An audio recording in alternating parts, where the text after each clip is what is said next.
O número exato que separa quem constrói riqueza de verdade de quem fica girando em falso a vida toda tem 6 dígitos, R$ 193 mil. Esse número não está em nenhum simulador de banco, não aparece em nenhum curso de educação financeira do YouTube, e nenhum assessor de investimentos vai escrever esse número espontaneamente num papel numa reunião com você. A maioria das pessoas que está assistindo esse vídeo já faz a coisa certa, já tem conta em corretora, já entende o que é CDI, o que é IPCA, o que é Tesouro Direto, já aportou dinheiro com disciplina por pelo menos 2, 3, 4 anos, e depois olhou para o saldo e sentiu aquela coisa difícil de nomear, mas que qualquer investidor reconhece na hora, uma frustração baixa, persistente, do tipo, será que eu tô fazendo errado? Essa frustração tem uma causa específica e calculável. E hoje eu vou te mostrar exatamente o que está causando ela, porque o sistema financeiro nunca explicou isso de forma clara e o que você pode fazer a respeito ainda esse mês. Mas primeiro, os dados reais do Brasil, porque vago não serve para nada. Segundo o raio-x do investidor brasileiro publicado pela Anbima em 2024, 58% dos brasileiros guardam dinheiro exclusivamente na poupança ou não guardam nada além disso. Apenas 5.800.000 pessoas físicas tinham posição ativa na B3 no mesmo ano, numa população de 230 milhões. Entre os brasileiros que efetivamente investem além da caderneta, a grande maioria carrega menos de R$ 20 mil aplicados. R$ 20 mil. Não porque as pessoas são irresponsáveis ou preguiçosas, mas porque o sistema nunca explicou o que esse saldo de 20 mil significa matematicamente em termos de quanto trabalho os juros compostos conseguem fazer por você nesse nível. Todos os cálculos desse roteiro usam 8% de retorno real anual. Real significa depois de descontar a inflação medida pelo IPCA. Esse número é conservador. O CDI nominal tem entregado mais em períodos recentes e o Ibovespa entregou retorno real superior a esse em janelas históricas longas. Mas estamos sendo cuidadosos propositalmente. Não tem sonho aqui. 8% ao ano. Capitalização mensal. Os mesmos parâmetros em todos os cenários. A única variável que vai mudar entre um cálculo e outro é o valor do aporte mensal. Agora preciso que você guarde uma imagem na cabeça, porque ela explica tudo que vem a seguir. Pensa num carro de câmbio manual numa subida longa e íngreme. No começo da subida, o motorista é o sistema inteiro. Pé no acelerador, controle preciso da embreagem, atenção total, força total. O carro avança metro a metro, porque cada centímetro de altitude é vencido pela força direta do motor.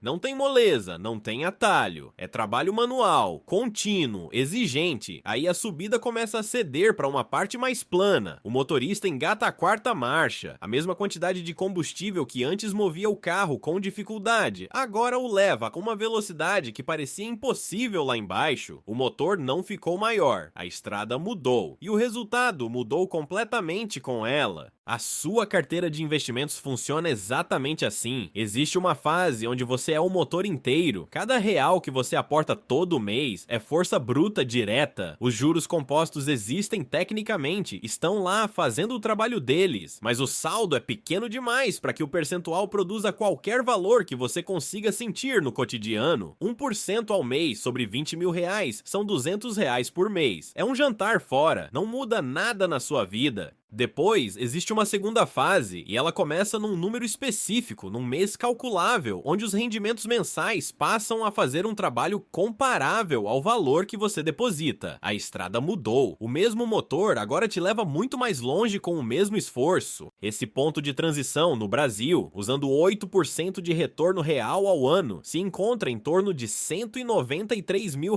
investidos. Antes desse número, a única estratégia que realmente importa é encher o reservatório mais rápido possível. Depois desse número, o reservatório começa a trabalhar por você com uma intensidade que você consegue sentir.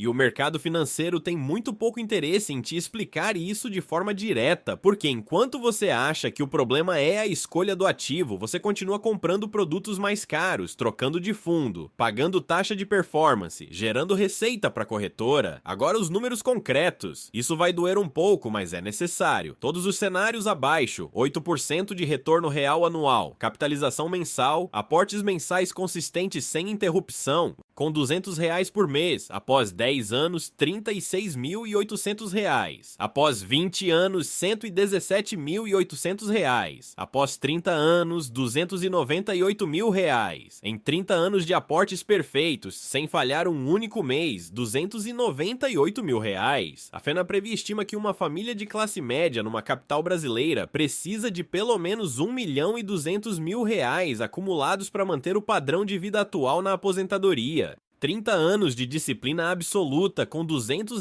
por mês não cobre nem um quarto disso. Não é falha de caráter, é um problema de escala. Com R$ 500 por mês, após 10 anos, R$ 92.000. Após 20 anos, R$ 294.500. Após 30 anos, R$ 745.000. A carteira cruza o limiar de R$ 193.000 por volta do 17º ano. A partir daí, os rendimentos mensais começam a se aproximar do valor do seu aporte, com R$ 900 por mês, após 10 anos, R$ 165.800, após 20 anos, R$ 530.000, após 30 anos, R$ 1.340.000. A carteira cruza o limiar no 11º ano. Isso significa 19 anos inteiros de rendimentos mensais que rivalizam ou superam o seu aporte antes de chegar ao 30º ano. 19 anos na quarta marcha. A taxa de retorno foi a mesma nos 3 cenários, o prazo foi o mesmo, a única variável foi o valor do aporte mensal e o resultado em 30 anos saltou de 298 mil para 1.340.000. Mas a tabela ainda esconde o dado mais importante. Com R$ 200 por mês, a carteira nunca cruza o limiar de R$ 193.000. Nunca, nem em 20 anos, nem em 30.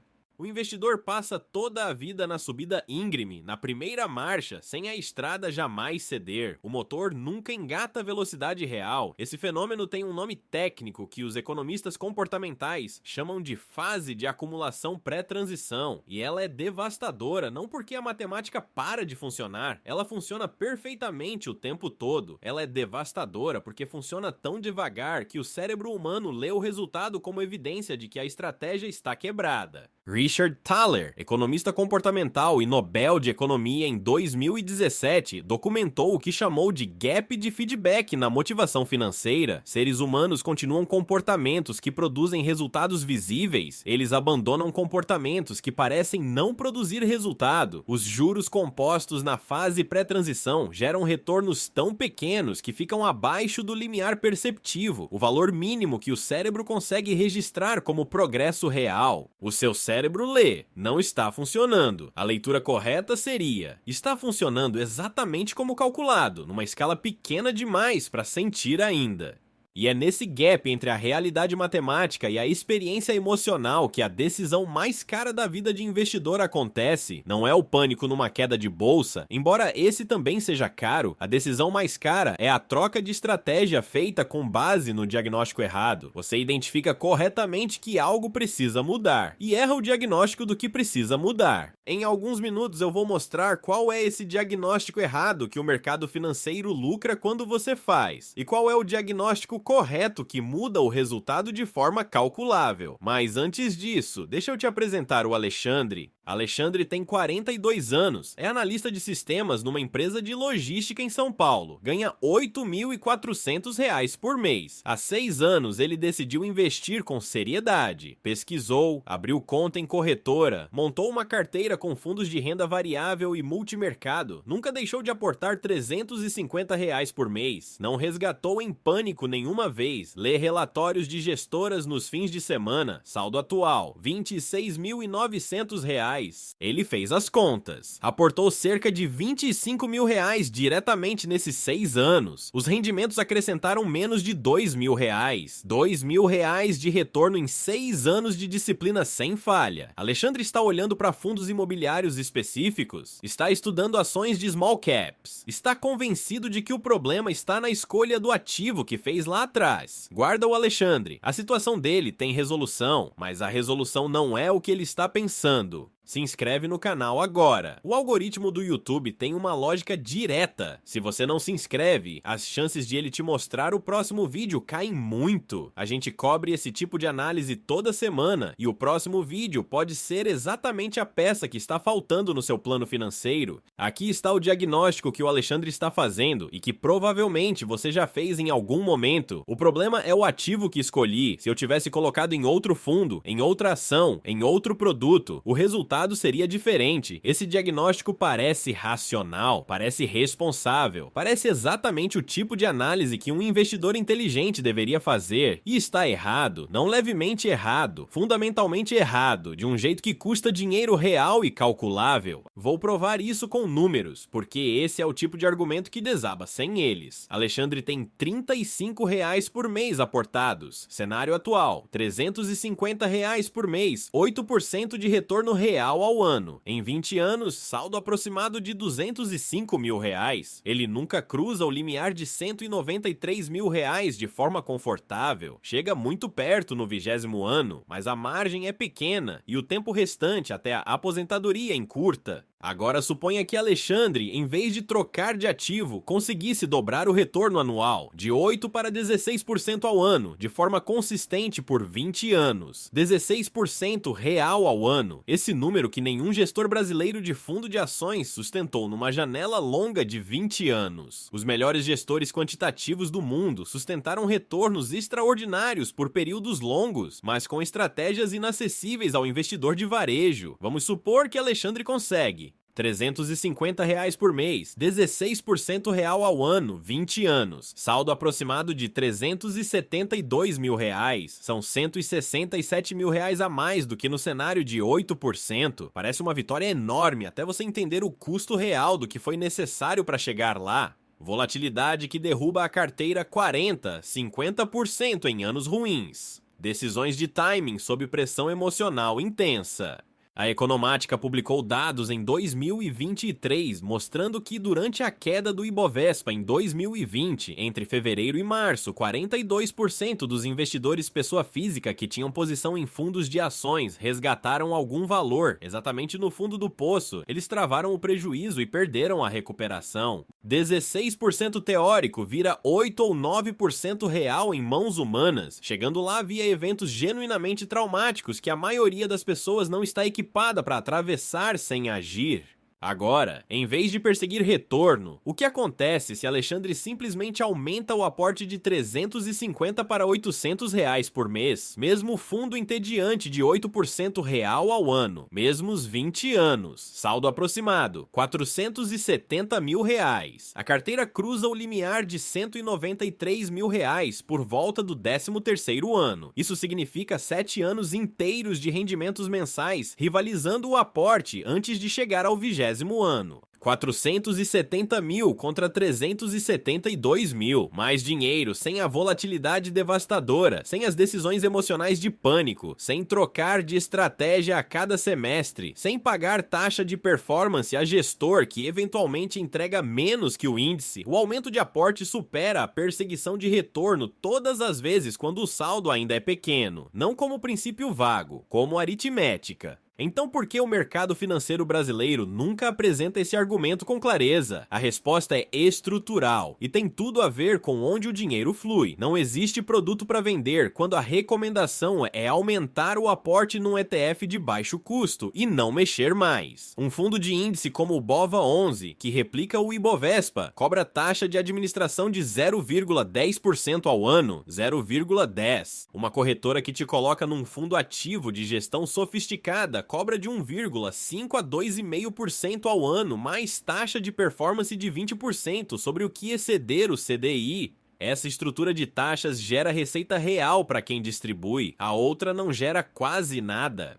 O retorno do fundo é um número interessante, gera artigos, rankings, comparativos, thumbnails de YouTube, debates em grupo de WhatsApp. Na fase pré-transição, quando o saldo ainda é pequeno, esse número mal importa. O alavancador que move o resultado final não é o mercado, é o que você deposita todo mês. Vou mostrar o dano das taxas em números concretos, porque a maioria das pessoas ainda subestima esse impacto quando o saldo é pequeno, exatamente quando o dano é mais silencioso silencioso e mais permanente.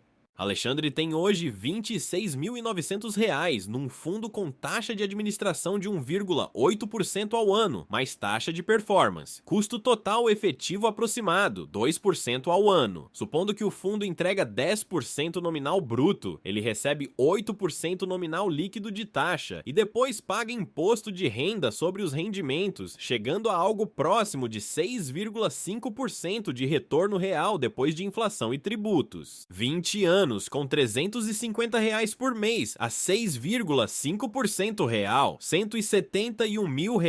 Agora o mesmo Alexandre, mesmos R$ 350 por mês, migrando hoje para um ETF de mercado amplo com taxa de 0,10% ao ano, retorno real líquido de aproximadamente 7,8% ao ano depois de inflação e tributação, 20 anos, R$ 201.200. A diferença entre 1,9% ao ano em taxa, composta por 20 anos sobre aportes mensais progressivos, são R$ 30 mil que saíram do patrimônio do Alexandre e foram para a estrutura de custos de uma gestora que, segundo dados da Anbima e da CVM publicados em 2023, em 62% dos fundos de ações brasileiros ativos, não superou o índice de referência na janela de 10 anos. 62% pagando mais caro por menos retorno. O segundo empregado gerou a riqueza, e parte do salário dele foi redirecionada para quem não precisava, mas o dano de taxa ainda não é o maior problema de Alexandre, o maior problema é comportamental, e ele tem nome e dados por trás. A Anbima acompanha os resgates de fundos de renda variável no Brasil e publicou que, nas 3 maiores quedas do Ibovespa entre 2015 e 2024, o volume médio de resgates líquidos de pessoa física nos fundos de ações aumentou entre 35% e 50% acima da média dos meses anteriores. Os investidores saíam depois que o mercado já tinha caído. E os dados de captação dos mesmos fundos mostram que a entrada de novos recursos acontecia predominantemente nos meses seguintes às maiores altas, quando os ativos já estavam caros. Comprar caro, vender barato. Essa é a sequência que destrói o retorno real capturado pelo investidor médio brasileiro, mesmo num fundo que entrega bom desempenho no papel. O impacto matemático dessa diferença é brutal. Suponha que o fundo de Alexandre entregou 10% nominal ao ano nos últimos 6 anos. Mas Alexandre, por causa de 2 resgates parciais, feitos em momentos de queda, e uma pausa de 3 meses nas contribuições depois de um susto no mercado, capturou efetivamente 7%, 3% de diferença por ano, composta por 6 anos sobre um saldo crescente. A diferença acumulada não é pequena.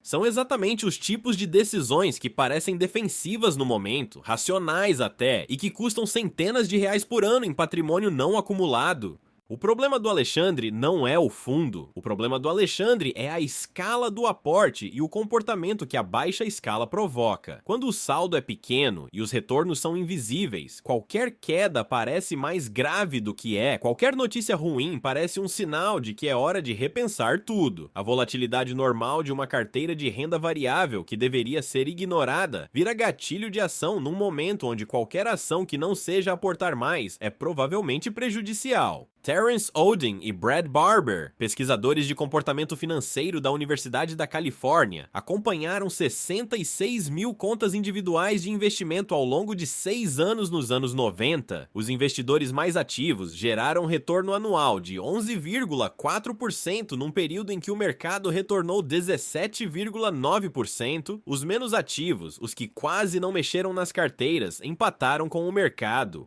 Não fazer nada na fase pré-transição não é passividade fracassada, é a decisão estatisticamente correta. O problema é que não fazer nada não parece uma decisão, parece esperar. E esperar, quando o saldo parece parado, é psicologicamente insuportável. E é aqui que a mídia financeira entra no papel de agente de causa acidental. Não por má intenção, mas por incentivo estrutural. O conteúdo financeiro que gera mais engajamento é o que fala sobre o fundo que mais subiu, a ação que triplicou, o setor que vai explodir no próximo trimestre. Você assiste isso com a sua carteira de 26 mil reais, olhando pra você com cara de quem não está fazendo nada interessante.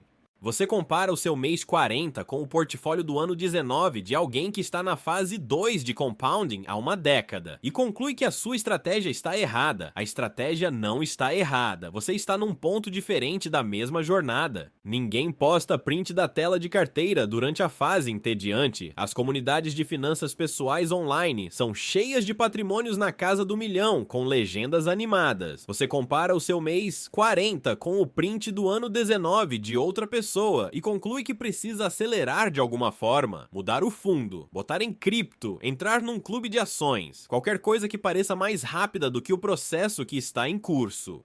Alexandre estava prestes a fazer exatamente isso. Estava pesquisando um fundo de ações específico com retorno de 22% nos últimos 12 meses. Ia redirecionar todo o saldo. Vou te mostrar no próximo bloco o que ele fez em vez disso, porque o resultado vai ser drasticamente diferente, e as 3 ações específicas que qualquer pessoa pode executar nos próximos 7 dias para começar a cruzar o limiar de R$193 mil no menor prazo possível, sem depender de disciplina sobre-humana, sem precisar mudar de investimento e sem sacrifício extremo. Se inscreve no canal se você ainda não fez isso. Cada semana a gente traz esse tipo de análise com números reais do contexto brasileiro e o algoritmo do YouTube não vai te mostrar o próximo vídeo se você não apertar o botão agora.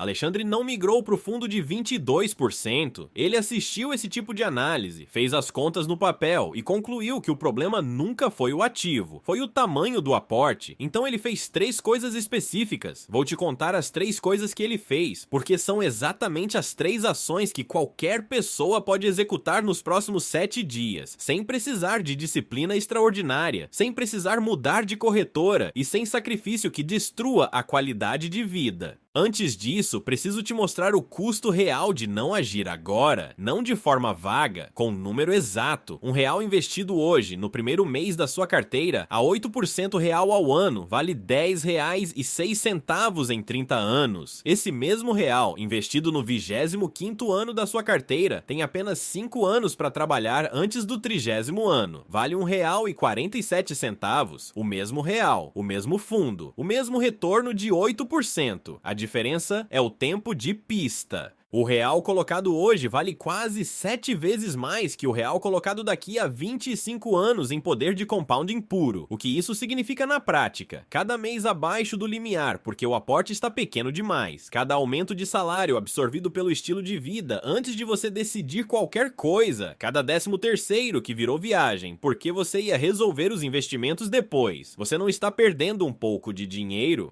Você está descartando os reais mais valiosos de toda a sua jornada. Os de agora, os únicos que ainda têm 30 anos de pista pela frente. Esse é o dado que o mercado financeiro nunca apresenta em destaque, porque se você entendesse que o real de hoje vale quase 7 vezes mais do que o real de daqui a 25 anos, você pararia de esperar o momento certo para aumentar o aporte. O produto que você compraria seria o mais simples e barato do mercado, sem taxa de entrada, sem taxa de performance. Isso não é rentável para ninguém que vende produto financeiro. Agora, as 3 ações, sem genérico, número específico, dia específico, mecanismo específico. Ação número 1, ajuste de aporte imediato. A razão mais comum pela qual os brasileiros investem menos do que poderiam não é falta de capacidade, é inércia institucional. Você abriu a conta, digitou um valor de contribuição automática no formulário de abertura, e esse número nunca mais foi atualizado. A sua renda cresceu, as suas despesas fixas mudaram. O débito automático ainda diz o mesmo número que você digitou naquele formulário anos atrás, porque atualizar leva 18 minutos que nunca foram agendados. A ação é essa. Hoje não essa semana. Hoje você abre o aplicativo da corretora ou do seu plano de previdência e aumenta o aporte automático em R$100. Não uma reformulação completa do orçamento, um ajuste de R$100. Se R$100 for muito, são 50. O número exato importa menos do que o ato de fazer agora. R$100 a mais por mês a 8% real ao ano, composto por 20 anos, equivalem a R$58.900 no saldo final.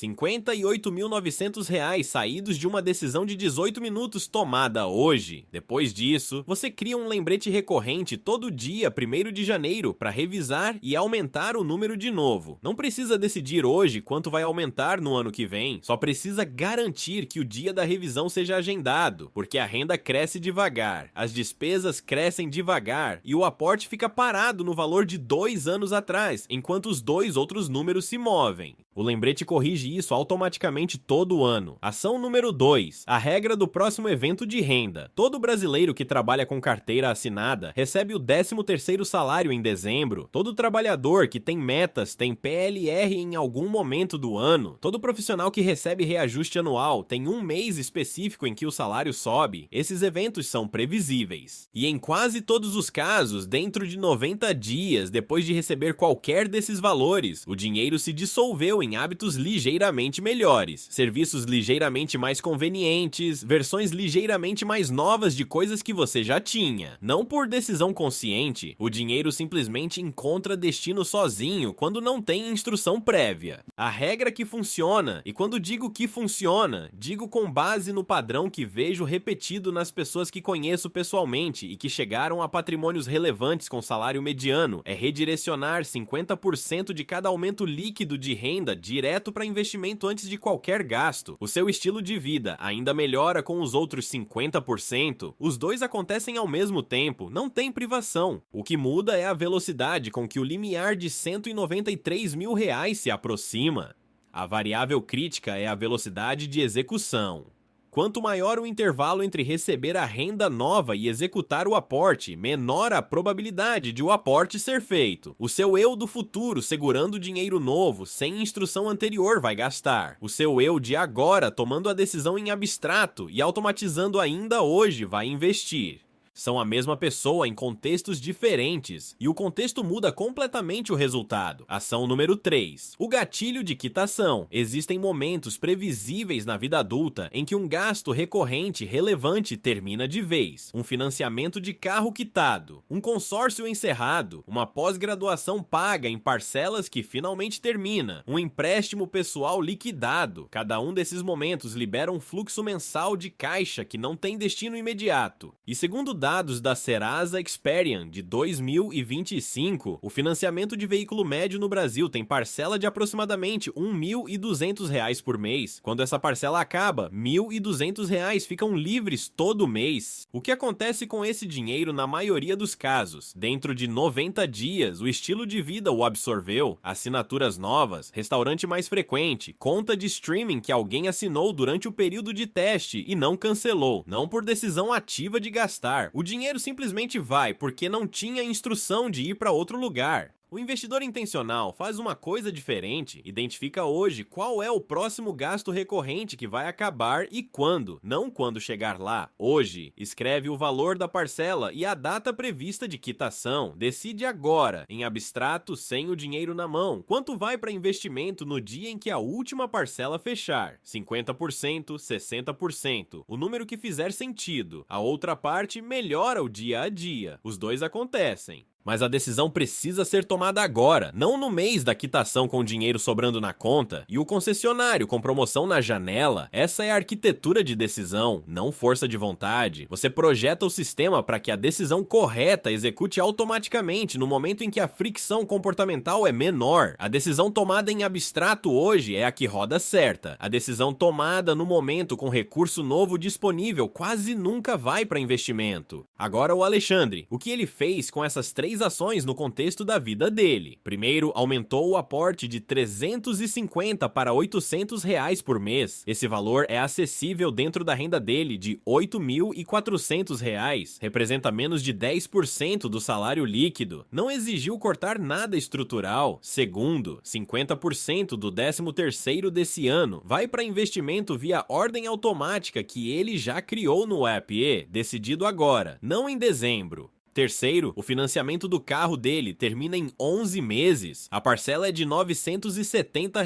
por mês. Ele já escreveu que R$ 350 desse valor vão entrar como aporte adicional no dia em que a última parcela fechar, naquele dia específico. Já está agendado. Com R$ 800 por mês de aporte atual, mais o incremento que vem depois da quitação do carro, a projeção do Alexandre a 8% real ao ano muda completamente. Ele cruza o limiar de R$ 193 mil por volta dos 54 anos. Com R$ 350 por mês, ele nunca teria cruzado esse limiar de forma confortável. Aos 65 anos, com a trajetória atual de aportes crescentes, a projeção chega a aproximadamente R$ 520 mil, contra 205 mil no cenário original. A diferença não é inteligência, não é um investimento melhor, são R$ 450 a mais por mês e duas decisões com data marcada sobre eventos que já iam acontecer de qualquer forma. O motor do Alexandre vai engatar a quarta marcha, ele vai ter anos de rendimentos mensais superando o valor que ele deposita e vai chegar lá não porque encontrou o fundo certo, mas porque entendeu o número certo. Aqui está o que eu quero que você leve desse vídeo. Você não está atrasado porque escolheu o investimento errado. Você não está atrasado porque faltou disciplina. Você está na fase da subida íngreme, onde o trabalho é manual, onde cada aporte é carregado na força bruta, onde os juros funcionam, mas impressão baixa demais para sentir no cotidiano. Isso não é defeito de estratégia, é a geometria obrigatória de qualquer processo de acumulação, que começa do zero. O erro mais caro não é escolher o fundo errado. O erro mais caro é ficar pequeno por mais tempo do que precisaria, ficar pequeno por inércia, por não atualizar o débito automático, por deixar o 13º encontrar destino sozinho, por esperar o mês da quitação do carro para pensar no que fazer com a parcela liberada.